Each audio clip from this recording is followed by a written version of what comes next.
বৃত্ত। বৃত্ত কি জিনিস? বৃত্ত হচ্ছে একটা জ্যামিতিক চিত্র। বৃত্ত কি? একটা জ্যামিতিক চিত্র, মানে গোল।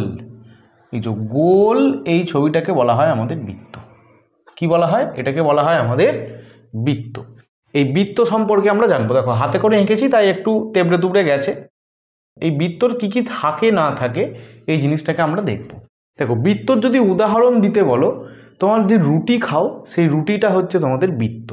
রুটির যে আকার, ওর কিন্তু হাইট থাকে না, ওর কিন্তু কি থাকে না, উচ্চতা থাকে না। তাই বৃত্ত কিন্তু কখনোই ঘনবস্তুর মধ্যে পড়ে না। বৃত্ত আর ফুটবলের মধ্যে পার্থক্য থাকে। তাহলে বৃত্ত হচ্ছে রুটি। তোমরা মনে মনে রুটিকে কল্পনা করো, তাহলেই ঠিক আছে। তাহলে বৃত্ত যদি সংজ্ঞা বলতে যায় তাহলে কি বলা হবে? দেখো মাঝখানে একটা বিন্দু থাকে, সেটাকে বলা হয় কেন্দ্র। তাহলে একটি বিন্দুকে কেন্দ্র করে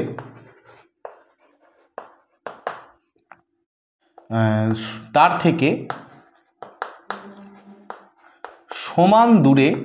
সমান দূরত্বে একটি বক্ররেখা, এটা কি? একটা বক্ররেখা। বক্ররেখা দ্বারা সীমাবদ্ধ ক্ষেত্রকে বা সীমাবদ্ধ জ্যামিতিক চিত্রকে আমাদের কি বৃত্ত বলা হয়, বৃত্ত বলে। দেখো এই যে মাঝখানে একটা বিন্দু, এটাকে কি বলা হয়? এটাকে বলা হয় কেন্দ্র। কি বলা হয়? কেন্দ্র। প্রত্যেকটা বৃত্তরই একটা করে নির্দিষ্ট কেন্দ্র থাকে। এর থেকে সমান দূরত্বে অবস্থিত একটা বক্ররেখা, অর্থাৎ এখান থেকে এইটারও যা দূরত্ব হবে, এখান থেকে এটারও তাই দূরত্ব হবে, এখান থেকে এটারও তাই দূরত্ব হবে, এখান থেকে এটারও তাই দূরত্ব হবে, এখান থেকে এটারও তাই দূরত্ব হবে। যে কোনো দিকে তুমি এই যদি একটা রেখা টানো, দূরত্বটা কিন্তু সমান হবে। দিয়ে একটা বক্ররেখা দিয়ে একটা সীমাবদ্ধ যদি জ্যামিতিক চিত্র গঠন করে তাকে বলা হয় বৃত্ত। তাহলে এই হলো আমাদের বৃত্তর ব্যাপার স্যাপার। এবার আমরা বৃত্তর বিভিন্ন রকম যা যা অঙ্গ প্রত্যঙ্গ আছে সেগুলো নিয়ে আলোচনা করব। তো এই হলো আমাদের একটা বৃত্ত। দেখো বৃত্তের একদম মাঝখানে যে বিন্দুটা থাকে সেটাকে বলা হয় আমাদের কেন্দ্র। কি বলা হয়? এটা মনে করো ও বিন্দু। এই ও বিন্দুটাকে কি বলা হয়? ও হচ্ছে বৃত্তের কেন্দ্র। ও বিন্দুকে বলা হয় বৃত্তের কেন্দ্র।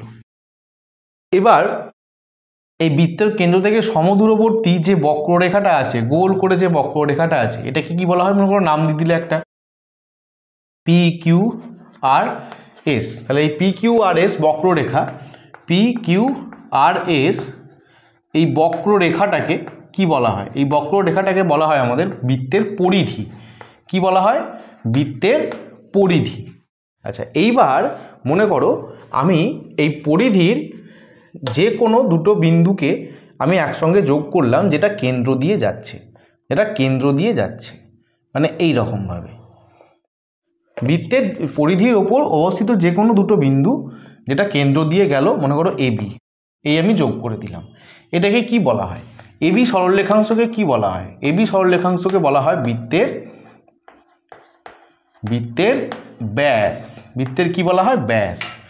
আর বৃত্তের আমি যদি এই কেন্দ্র থেকে পরিধির ওপর অবস্থিত যে কোনো একটা বিন্দুকে সংযোগ করি এইভাবে, এটা মনে করো C, তাহলে OC কি হয়ে যাবে না? OC রেখাংশ হয়ে যাবে বৃত্তের ব্যাসার্ধ। বৃত্তের কি হবে? বৃত্তের বলা হবে ব্যাসার্ধ। কি দেখো এবার বৃত্তের এই ব্যাসটাকে, AB হচ্ছে ব্যাস, ব্যাসটাকে যদি আমি আর্ধেক করে দিই তাহলে দেখো OB পড়ে থাকবে, তাহলে OB হয়ে যাবে একটা ব্যাসার্ধ।